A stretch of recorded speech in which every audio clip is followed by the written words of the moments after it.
আঘাত আর অভাব এই দুটো জিনিস কেউ না পেলে কোনোদিন বড় হতে পারবে না।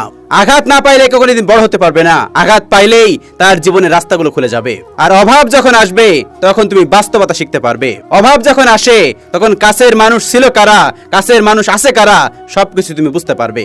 আর আঘাত পেলে তুমি বুঝতে পারবে এই পৃথিবীটা কেমন, এই পৃথিবী কতটা কর্ণকাকীর্ণ, এই পৃথিবী তোমাকে কতটা ভালোবাসে।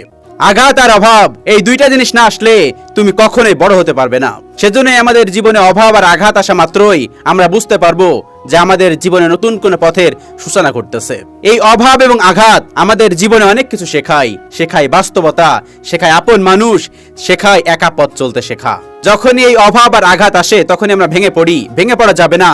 অভাব এবং আঘাত আমাদের জীবনে অনেক বড় একটা শিক্ষা, যা থেকে আমরা আরো জীবনের সামনে পথ চলতে পারবো। এই অভাব এবং আঘাত আমাদের আসে আরো জীবনকে শক্ত করতে, আরো মজবুত করতে, স্ট্রং করতে, আমাদেরকে বুঝে দিতে কে